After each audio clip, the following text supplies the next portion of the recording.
Hello, everyone. Welcome to Hardika Reads. And today we are going to do a detailed stanza by stanza analysis of one of the most important Victorian poems ever written. That is Matthew Arnold's The Dover Beach. Now, this poem is short, but its intellectual and emotional weight is immense. It captures what many critics call the Victorian crisis of faith, written at a time when scientific discoveries, evolutionary theory, and historical criticism of the Bible was profoundly unsettling religious certainty. Although Dover Beach was written in 1851, it feels strikingly modern. The poem anticipates existential anxiety, alienation, and the loss of metaphysical assurance that later went on to define a modernist literature. The poem has four stanzas, and Arnold carefully structures them so that we move from calm sensory beauty to universal human suffering, to the collapse of religious faith, and finally to human love as the last fragile refuge. So let us now move stanza by stanza, reading the poem not just as description, but as philosophical meditation. The sea is calm tonight. The tide is full. The moon lies fair upon the straits. On the French coast, the light gleams and is gone. The cliffs of England stand glimmering and vast out in the tranquil bay. Come to the window, sweet as the night air. Only from the long line of spray where the sea meets the moon blanched land, listen, you hear the grating roar of pebbles which the waves draw back and fling at their return up the high strand, begin and cease and then again begin, with tremulous cadence low and bring the eternal note of sadness in. The first line of the poem is The sea is calm tonight. So the poem opens with an atmosphere of perfect stillness and harmony. The sea is calm, the tide is full, the moonlight is soft, and England's cliffs stand glimmering and vast. At first glance, this stanza feels romantic, almost Wordsworthian. Nature appears serene, balanced, and reassuring. But Arnold subtly destabilizes this calm. Notice how sounds enter the poem. Listen, you hear the grating roar of pebbles. The sound is harsh, it's repetitive, it's mechanical. The waves begin and cease and then again begin. This repetition suggests endlessness, a cycle which is without resolution. Arnold calls this sound the eternal note of sadness. Now, this is very crucial. Even within beauty, Arnold detects permanent sorrow. Nature is not comforting here, it is indifferent, it's rhythmic and emotionally cold. This marks a clear shift away from what you call romantic optimism. Formally, also, the stanza mirrors this tension. You notice that the iambic pentameter, it's irregular, frequent commas and pauses interrupt the flow, calm imagery clashes with a disturbing sound. So from the very first stanza, Arnold tells us beauty exists, but it does not save us. Sophocles long ago heard it on the Aegean and brought into his mind the turbid ebb and flow of human misery. We find also in the sound a thought, hearing it by this distant northern sea. Sophocles long ago heard it on the Aegean. Now, here Arnold suddenly moves across time and geography.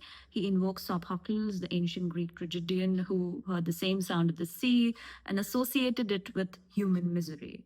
Now, this is not some casual reference. It sort of universalizes suffering. So Arnold suggests that human sorrow is not modern and it is not Victorian, it is eternal, it is transhistorical. The sea becomes a metaphor for suffering itself, its ebb and flow reflecting the rise and fall of pain across civilizations. What's important here is Arnold's classical consciousness. As a thinker deeply invested in Greek culture and ideals of balance and clarity, Arnold is painfully aware that even the classical world, often idolized as harmonious, knew despair.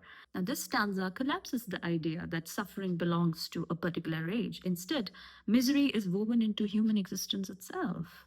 The sea of faith was once too at the full, and round earth's shore lay like the folds of a bright girdle furled. But now I only hear its melancholy long withdrawing roar, retreating to the breath of the night wind, down the vast edges drear and naked shingles of the world. This stanza is the philosophical core of the poem. Arnold introduces the most famous metaphor in Dover Beach, that is the sea of faith. Faith is imagined as the sea that once A surrounded the world, B protected humanity, and C provided coherence and meaning. But now, I only hear its melancholy long withdrawing roar. So faith is not violently destroyed, it retreats slowly, quietly, painfully. This is crucial to Arnold's argument. The crisis of faith is not dramatic, it is a gradual erosion. So imagery also here is bleak, which is marked by words like naked shingles, vast edges drear, and night wind. In this stanza, the world is exposed. It's stripped of its metaphysical shelter. The stanza reflects Victorian anxieties which are produced by evolutionary science as well as biblical criticism. Faith no longer structures reality, and without faith, certainty collapses. Ah, love, let us be true to one another, for the world which seems to lie before us like a land of dreams, so various, so beautiful, so new, hath really neither joy, nor love, nor light, nor certitude, nor peace, nor help for pain, and we are here as on a darkling plain, swept with confused alarms of struggle and flight, where ignorant armies clash by night. The line, "Ah, love, let us be true to one another." Here the poem turns intensely personal. In a world without religious or philosophical certainty, Arnold turns to human love as the last possible anchor. But notice, this is not a triumphant love. The world may appear so various, so beautiful, so new, yet Arnold insists that it has neither joy, nor love, nor light, nor certitude, nor peace. This is one of the bleakest indictments of modernity in Victorian poetry. The final image is devastating, where ignorant armies clash by night. This line anticipates modern warfare, ideological conflict, meaningless violence. So, love is not presented as a solution, but as a fragile ethical choice in an otherwise hostile universe. It is the last human resistance against chaos. So, to conclude, Dover Beach is not just a poem about faith, it is a poem about what happens after faith. And Arnold offers no easy consolation. He says that nature is indifferent, religion has retreated, history repeats suffering. And yet, in the midst of this uncertainty, the poem insists quietly, vulnerably, that human fidelity still matters. That is why Dover Beach continues to resonate today in an age of ideological conflict, existential doubt, and moral uncertainty. Thank you so much for watching. Do follow for more content like this. Until then, bye bye.